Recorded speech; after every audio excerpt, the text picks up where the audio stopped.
Ang gusto lang natin, brother, isa lang. Upuan ng DOTR ng LTO, Central Office, and LTO 7. Kung ano yung tama, ayusin, gawin, ipasunod sa riding community, sa mga motorista. Kasi, hindi maganda eh. Ang daming nagagalit na mga kababayan natin, nabubwisit. Ang ingay ng muffler, talagang nakakagalit. Pero dahil magulo ang sistema, hindi ma-address ng tama, hindi mariresolve. Hindi mariresolve yan. Ang kawaawa dyan, taong bayan and the riding community.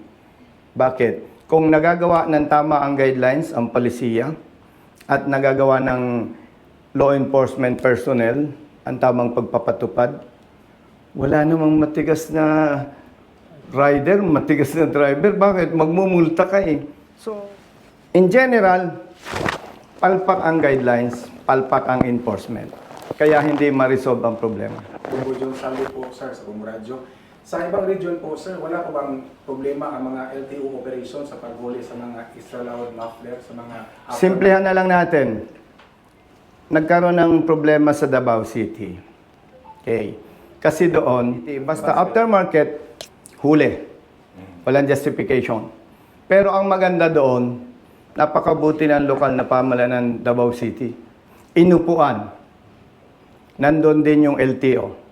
At sinasabi ng LTO na ang ini-implement nila, pag maingay, sukatin ang decibels. Pag modified, aftermarket muffler, regardless, kung modified yan, susukatin. Pag below 99 decibels, pass. So anong maganda doon? Walang banggaan yung LGU at LTO. Paglilinaw sa ating mga kababayan Cebuanos, hindi natin ipinagtatanggol yung mga riders na maingay ang muffler. Talagang ako mismo nabubwisit ako. So dahil hindi maayos ang guidelines, hindi maayos ang palisiya, iba-ibang diskarte, kanya-kanya, walang simpleng direksyon, sino na po perwisyo? Taong bayan. Bakit? Hindi masupil ang mga riders na maingay ang muffler. Paano masusupil?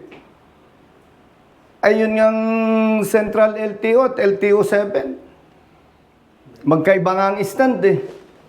Paano mariresolve yan? Dapat upuan yan. Wala naman ako sa posisyon para questionin ang DOTR and LTO.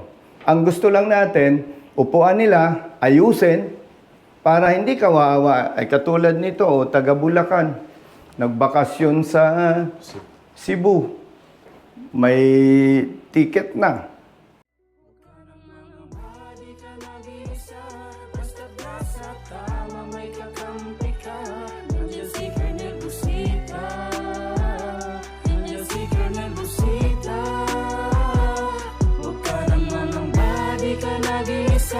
Basta nasa tama may kakampi.